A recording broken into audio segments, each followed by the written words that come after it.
أنفسنا ومن سيئات أعمالنا من يهده الله فلا مضل له ومن يضلل فلن تجد له وليا مرشدا وأشهد أن لا إله إلا الله وحده لا شريك له وأشهد أن سيدنا وسندنا وحبيبنا وشفيعنا ومولانا ونبينا محمدا عبده ورسوله أرسله بالحق بشيرا ونذيرا وداعيا إلى الله بإذنه وسراجا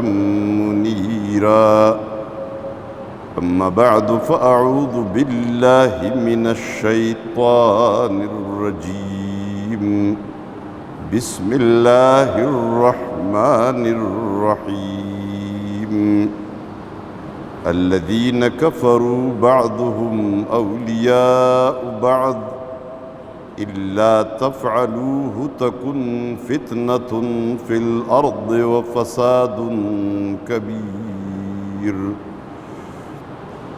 رب اشرح لي صدري ويسر لي أمري واحلل عقدة من لساني يفقه قولي سبحانك لا علم لنا إلا ما علمتنا إنك أنت العليم الحكيم اللهم صل على سيدنا محمد وعلى آل سيدنا محمد كما صليت على سيدنا إبراهيم وعلى آل سيدنا إبراهيم إنك حميد مجيد ډیرو محترمو او عزتمندو مشرانو همزولو کشرانو رونو الله تبارک وتعالی د ځمکې ته دین اسلام د خلکو د ژوند د تیرولو دپاره یو قانون را لیږلی دی څنګه چې د دې قرآن کریم د ټول نظام یعنی د دین اسلام تکمیل کېده الله تبارک وتعالی آیت کریمه نازل کو اليوم أكملت لكم دينكم وأتممت عليكم نعمتي ورضيت لكم الإسلام دينا نن ورځ ما ستاسو لپاره ستاسو دین مکمل کو په تاسو باندې مې خپل نعمت پوره کو او تاسو دپاره مې اسلام به حیثیت قانون غوره کو د ژوند ستاسو د ژوند قانون بدای د دې نه خبره په خپله معلومه شوه چې د دې کائناتو خالق او د دې ټولې دنیا حقیقي مالک دې دنیا له یو قانون ورکړی دی نو دا دنیا به هله کامیابه دنیا یي چې د هغې قانون مطابق وچلیږي که د هغې قانون مطابق نه چلیږي نو په دې دنیا کې څه خیر څه نیکي او څه فایده نشي کېدی فساد به همیشه د اسلام نه علاوه چونکې قوانین ډېر شی دي کافران چې څومره ډېر دي د یهودو جدا قانون دی بیا په یهودو کې دننه بې شماره قوانین د نصاراو جدا قانون دی او د سیکانو جدا دی او د هندوانو جدا دی او د بل جدا بې شماره قومونه دي بې شماره خلک دي قرآن کریم دې ته یو وی دا یو ملت دی چې د الله د وحدانیت نه انکار وکړي او د الله د قانون نه انکار وکړي نو دا چې څومره ډېر هم دي دا په حقیقت کې یو دی یو جماعت دی د دې وجه نه کفر ته یو ملت ویلی دي نبی کریم صلی الله علیه وسلم الکفر ملت واحده او دا یو حقیقت هم دی چې کفر ملت واحده دی د اسلام په خلاف چې کم حرکتونه کیږي نو په هغې کې ټول کفر د یو بل سره اتفاق لري د یهودو د نصاراو په خپل منځ کې بې شماره اختلافات دي بیا د نصاراو په خپل منځ کې دا پروټسټنټ او کیتولیک والا او دا چې کومه د دیو قسمونه دي بېشماره شدید اختلافات د یو بل نه مرګونه کړي دي، لیکن د اسلام په خلاف دا ټول یو دي، مکمل د اسلام په خلاف د دیو د یو بل سره داسې ورورولي قایموي، بیا هغه خپل شدید اختلافات دیو شاته وغورځوي د اسلام خلاف یو شي. ځکه الله فرمایي چې کوم خلک چې کافر دي د خپل شدید اختلافاتو باوجود یو دي، ستاسو خلاف یو دي، یو ملت دی.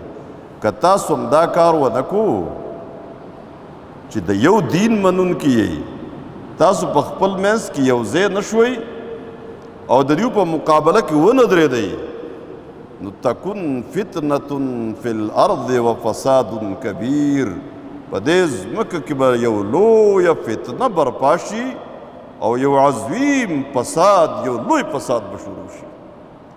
هغه فساد څه دی چې د کفر غلبه راشي، نو ستا اسلام او مسلمان بیا دې ونه پرېږدي.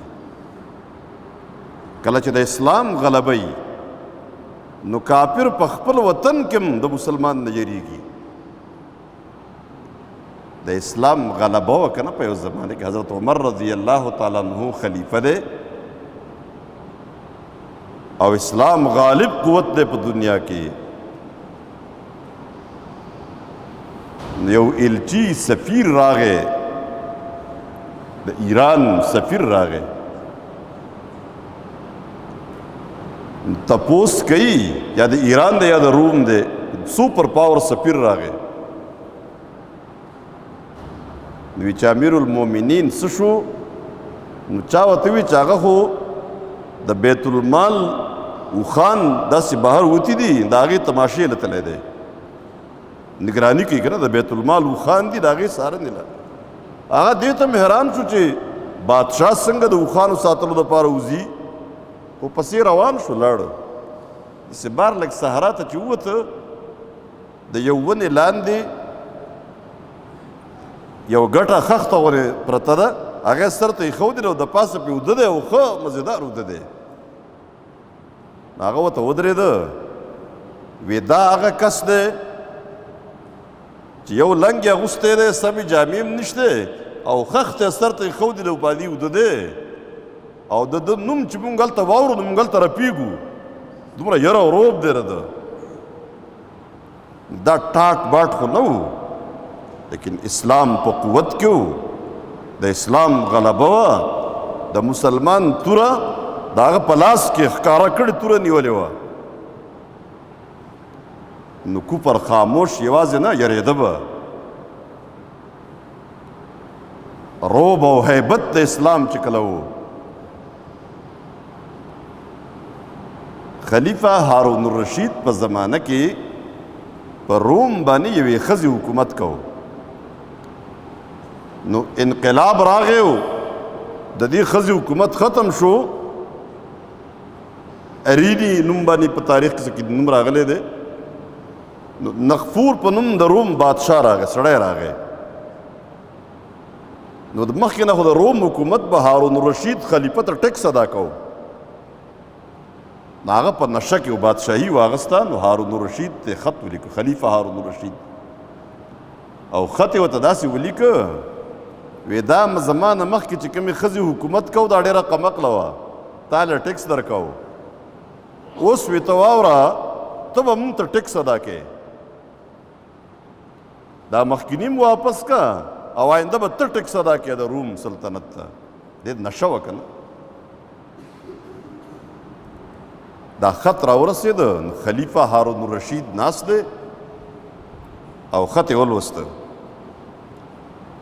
تاریخ کتابونو لیکلی دي چې دا خط یې څنګه وکته، نو رنګ یې متغیر شو، دومره متغیر شو، بدل شو، غصه شو چې دا مخامخ کوم خلک ناست و، دوی ښکته وکتل، کته یې ورته نه شو، او بیا یې سر اوچت کو او کاغذ قلم یې راوغوښته او خط یې ولیکه. او د خط الفاظ دا و چې من عبد الله امیر المؤمنین هارون الی نقفور کلب الروم، دا سرنامه وه. وی د هارون الرشید چې د الله بنده دی او امیر المؤمنین دی، د هغه د طرف نه د روم د سپي نقفور په نوم، دا د مسلمانانو د خلیفه خط دی. سوپر پاور صدر ته یا چې کوم لوی سړی څه نوم یې چې هغه وخت کې هغې ورته وي، او بیا ورته وي فإني قد قرأت كتابك وقد فهمته، وی ستا خط مې ولوستو او ډېر ښه پې پوه شوم. جواب یې څه دی؟ وی والجواب ما ترى لا ما تقرأه، جواب یې داسې نه دی چې ته به په کاغذ کې ګورې، جواب به ته په خپلو سترګو وینې. چې دا خط رسېده نو د هارون رشید لښکر د هغه په سر ولاړو، توبه یې وویسته، بیرته واپس خپل ځای له راغی. دا د مسلمانانو د غلبې زمانه چې د مسلمان توره تیری او د تیکې نه بهري، نو بیا حالت دی. نو هارون رشید به چېرته روان و، بهر به راووتو نو وریځ به یې ولیده، وریځ به داسې روانه وه چېرته طرف ته، نو ده به ورته بره وکته چې وریځ روانه ده، مطلب بل ځای به باران ورئ که نه. نو ده به وریځ مخاطب کړه، وریځې ته به وی امطري حیث شئت فسیأتینی خراجک، چې چېرته دې خوښی باران وروه، ټیکس به ما ته راځي. چې ته کوم ځای په دنیا کې باران وری ووروه، چې څومره فصل او آمدني کېږي ټیکس به ما ته راځي. دا د غلبې زمانه وه. چا خو دې غږ کړی وی، چا خو د رسول الله صلی الله علیه وسلم د توهین یو کلمه ویلې وی، یو کافر په خپل وطن کې. چا د صحابي توهین کړی وی که نه، چا د اسلام په باره کې څه خبره کړې وی که نه، چا د مسلمانانو د خلیفه څه بې عزتي کړې وی که نه.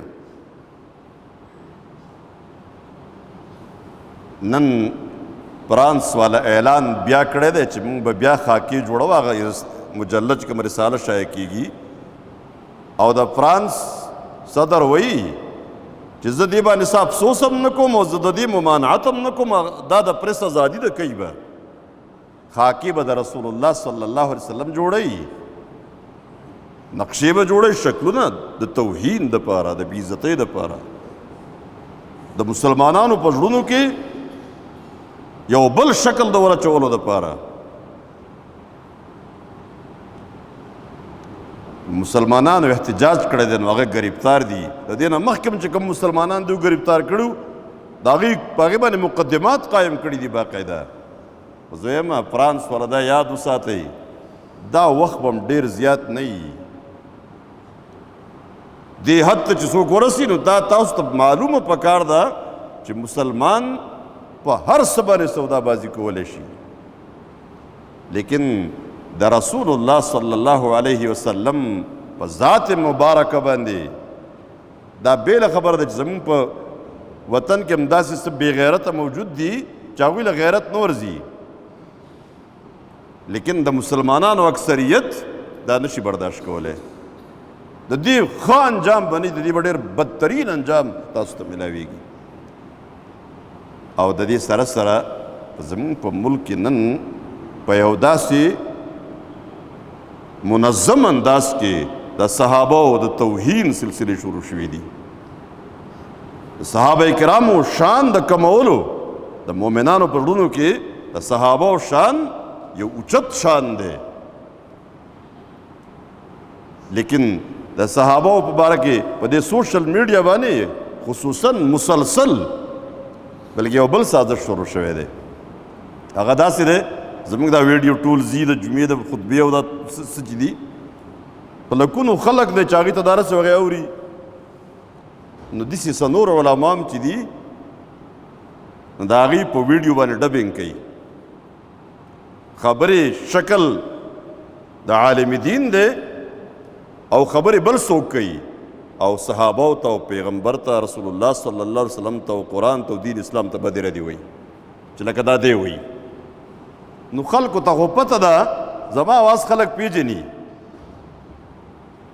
لیکن دیو خپل یو مضموم کوشش شروع کړی دی، خصوصا قادیانان ډیر زیات سرګرم دي. نو دا یو ضروري خبر ده چې داسې ویډیو ته کله مخې ته راشي نو فوراً فیسبوک والی نو هغه ته یوټیوب ته هغه ته باقاعده رپورټ کیږي چې دا بند کوي، غلط کار کوي. څه رولز څه اخلاقي ضابطې د هغوی شته، د هغې مطابق ورته باقاعده رپورټ کول غواړي.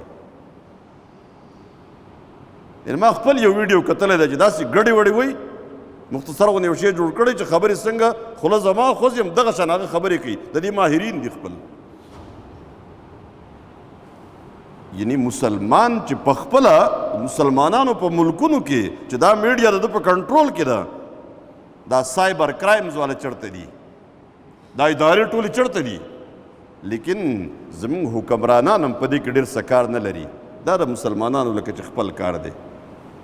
په تاکال کې هغه عامر تحکالي اسیچو صاحب ته لږ بد رد ویلي وو، نو د هغې هغه حشر وکړو، هغه حشر اسیچو صاحب ته کنزل کړي دي، وی چې بدې ردې ورته ویلي دي.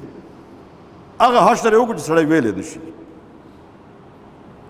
لیکن رسول الله صلی الله علیه وسلم ته کنزل کیږي او بدې ردې ویلی کیږي، صحابهو ته کنزل کیږي او بدې ردې ویلی کیږي، او ده باندې هېڅ پرې په غوږ یې سپږ هم نه ګرځي. داسې معمولي غونې تکلیف هم دته نه میلاوېږي. خیر څه دومره غټه ایشو نه ده. پکار ده چې د فرانس د حکومت خلاف کاروایی وشي. دا نه دیو مذمتي قرارداد پاس کړي، تم مذمتي قرارداد پاس کړي. زه د جمعې په دې مانځه کې ستا نه په غټ جماعت کې مذمتي قرارداد پاس کوم. دې باندې څه نه کېږي. پکار ده چې د فرانس سره او د ناروې سره او د کوم ملکونو کې چې دا کار کړی دی د هغې سره سفارتي تعلقات ختم کړه شي، سفیر راوغوښتی شي. زه د قرآن محافظ یم، زه د رسول الله صلی الله علیه وسلم سپاهي یم، زه د دین اسلام محافظ یم. د مسلمانانو حکومت د هغه ذمه داري د اسلام حفاظت وکړي، دفاع وکړي. سفیر راوغواړه که نه چې ستا د سرحدونو خلاف ورزي وشي، بیا خو سفیر راغوښتی که نه. وزیر اعظم پاکستان او صدر پاکستان په شان کې کوم ځای کې ګستاخي وشي، بیا خو سفیر راغواړه که نه. ګوره دا غلط کار دی، د قانون خلاف ورزي ده. لیکن د رسول الله صلی الله علیه وسلم په شان کې ګستاخي کېږي، هغې کې هېڅ کاروایي نشته. سفارتخانه بندول پکار دي، رخصتول پکار دي چې په دې غیرت ته ونه کړي، بل به په څه شي باندې غیرت کوي. او د دې سره زموږ په وطن کې ملک هسې دا فساد چې څه ته قرآن وایي که نه، تکن فتنة فی الارض وفساد کبیر.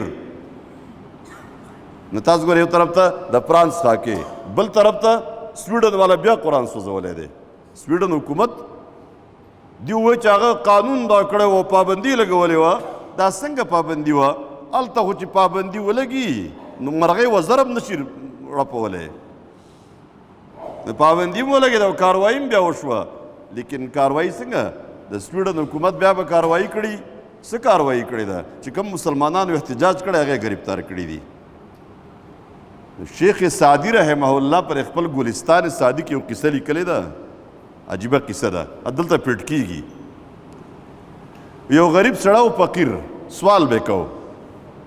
نو سوالګره یو ځل چېرته د غلو سردار یې معلوم کړی و چې دا خو د غلو سردار دی، ډېر مال ورسره دی. نو هغه له ورغلی چې مال سره راکړه. د ده سره غصه نه و، خو هغه خو د غلو سردار و، هغه ته خو هر شی د خلکو د ده سره غصه ونه. نو هغه اډر وکړو د ده په باره کې، وی چې نور څه ورسره نشته، خو دا جامې ورسره دي، ټولې جامې ترې وباسئ، دا ترې والئ او لغړې پرېښودوې. زه سخته یخني وه، جامې ترې ویستې، هغه غلو واغستې، غلو سردار. نو بهر ته چې ووتو نو سپي پرې راله.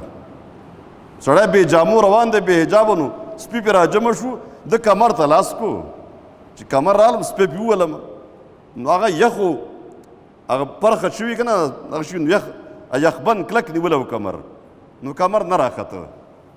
نو هغه په فارسي کې شعرونه وی، شعر وی. څه وی؟ وی این چی حرامزاده مردمانند، این چی حرامزاده مردمانند، سگها را کشادند و سنگ را بسته. وی دا کم حرامزاده مخلوق دی چې سپي را پریښي دي او کاڼي یې تړل دي. ما دا غلو سردار وخندل ډېر زیات او ده ته یې اواز وکړو دې خوا راشه څه غواړې چې درکړو وی هېڅ څه نه غواړم دا جامې مې قدرې راکړه نو شیخ سعدي بس وروسته بیا خبره کړې ده چې د شریانو نه خیر مه غواړه د شر نه قدر امان غواړه هغه د دې لپاره قصه کړې ده خو دلته چې کم مسلمانان دي چې د خپل دین حفاظت کول غواړي د قرآن هغه ګرفتار دي او چې کم توهین کوونکي دا کلاو دي ګرځي تاسو کوئ نو د باندې مغه د شیخ سعدي شعر صادقیږي چې حرامزاده مردمانن دا تاسو پرېږدئ ګورئ مسلمانان په ټوله دنیا کې چې څومره کمزوري شي که نه خو چې کله ګورئ خبره د حد نه واوړي نو بیا د نار هغه یو مجاهد ولته که نه یک یوازې و لیکن چې قرآن سوځېده شروع شو نو هغه برداشت ونه کړو ور ټوپ یې کړه پرې نو ټوله دنیا به ګورئ ځان ته د شر نه ډکه کوي او زمونږ په ملک کې دننه هم تاسو ګورئ که نه حکومت هم شته دی د مسلمانانو حکومت لیکن افسوسناک واقعات شروع دي ډېر زیات افسوسناک بله ورځ په کراچۍ کې دا د مروه په نوم باندې یو ماشومه ده د هغې تصویر په دې سوشل میډیا راغلی سړی ورته کتی نه شي دومره ښکلې ده ګل په شان ماشومه نو دا یې د خپل د 15 کالو ماشومه تاسو د 15 کالو خپله بچې لکه ذهن ته راولئ او د دې سره دا یې تختولې ده اغوا کړې ده بیا ورسره بدکاري کړې ده څنګه دا کار کیدی شي زناور درندگان چې کم کار نه کوي درندگان نو هغه د دې انسانان دوخ په وله درندگان وکړو دا درنده صفت انسان او دې بچې سره بدکاري هم شوې ده او دا بچې وجله شوې هم ده بیا او پرون بلکې نن سهار اسلام آباد کې یو د 7 کالو ماشوم دی هغه غوا شوی د نن سهار د هغه لاش مخې ته راغی وموندی شو موټروی باندې بل ور تاسو به قصه اورېدلې زنانه روانه ده په خپل ګاډي کې او چېرته تیل ختم شوي دي او ګاډی ودرېدلی دی او 2 کسان راغلي دي دا زنانه په زور راکوزه کړې ده او بدکاري هم شوې ده او چې کوم ظلم شوی دی هغه دې میډیا باندې راغلی دی د ویلو نه دی دې ته حکومت وایي د حکومت ذمه دارانو څه ووي وایي دې د شپې په 3 بجې څه کول چې دا بهر وته دا تپوس هم وکړه که نه چې 3 بجې زنانه د کوره د خپلو بچو سره وځي څه مشکل و تکلیف یې څه و مسله یې څه وه د حکمرانانو ذمه داري خو دا ده که نه چې دا ولې د دې وجه نه دا ولې وجه څه ده قوانین موجود دي د قانون تنفیذ نشته امپلیمنټیشن نشته قانون خو جوړول اسان دي په میز باندې کښېنه او اسمبلۍ کې کښېنه قانون پاس کا قانون حکومت پاس کړی دی چې داسې کس چې د ماشومې سره داسې زیاتې وکړي برسر عام به پالیسي ورکړی کېږي دا زموږ قومي اسمبلۍ قرارداد پاس کړو بالکل او حکومتي وزیر پیش کړی و لیکن هیڅ چاته هم سزا میلاو نه شوه کیسونه ډېرېږي رو د قانون عملي کول قانون نافذ که که نه جوړول څه ګران کار دی او د دې سره دا زموږ بېلګام میډیا دا د انټرنیټ او د سوشل میډیا مکمل ازادي ته لیست پیش کولی شي کم ویب سایټ تا بند کړی دی چې هغه غیر اخلاقي دی چې څومره بد اخلاقي ده اخلاق باخته کم سایټونه ټول پاکستان ته آزاد دي د هغې نتیجه څه ده دا د یورپ کلچر دی د ماشومانو جنکو بېعزتي او دا چې څه کېږي دا د هغه ځای کلچر دی دا زموږ هلکانو جنکو هم زده کو او د دې سره د اسلام حکم دی که نه تاسو هسې د اسلام حکم اورئ قرآن کریم وایي وانکحوا الایام منکم چې کوم هلک او جنۍ بالغ شي فورا د دې رشته وکړئ نکاح وله وکړئ د هلک رشته م وکړئ چې بالغ شي او د جنۍ رشته م وکړئ او د رزق پروا مه کوئ رزق به الله ورکوي ټول له هغه کومه جنۍ چې ستا کره راشي ستا د بچي کور والا هغلته چې چا رزق ورکو دلته به به رزق ورکوي که غریب یې فقیر هم یې د دې پروا مه کوه دوی له واده وکوي نو دوی وایي نه د 18 کالو نه مخکې به په واده باندې پابندي او د زنا به اجازتي د هغې دپاره سزا نشته نو هغه خبره ده که نه چې سپي را پرېږده او کاڼي وتړه. دې وجه نه دا بې لګام میډیا کنټرول کول، د قانون تنفیذ کول، قانون دې نافذ شي. او دا چې څومره په وطن کې قوانین دي، قوانین د قرآن و سنت مطابق جوړ کړي، بیلونه روان دي، انجیوز راغلي دلته، دا ټول کار هغوی کوي د کوپر په مرضی. دا زمونږ د مزاج قوانین خو نه دي که نه. د دې وجه نه دې ټولو حفاظت به پکاري، د خپل دین طرف ته متوجه کېده به پکاري. دا چې څه شی روان دی ټول د دین په خلاف روان دی. اسلام چې غالب شوی نه وي نو امن هم نشي راتلی. سوشلیزم او کمونیزم او کیپیټالیزم او دا چې څه ایزم چا ووي دا ټول او دا یو شان نظام راولي او بل شان. نن زه دې کورټ ته تللی وم، یو مسله وه په هغې کې هائی کورټ ته جسټس ناست دی او شاته یو لویه لایبرري او ګیر چاپېره د کتابونو ډکه، نو ټول د انګریز د قانون کتابونه پراته دي. د دې ځای نه به انصاف وشي؟ بیا انصاف نشي کېدی. انصاف به هله راځي چې د قرآن و سنت نظام زمونږ په ملک کې په صحیح طریقه باندې نافذ شي. الله تبارک وتعالی دې موږ ټول له توفیق راکړي. اقول قولي هذا واستغفر الله لي ولكم.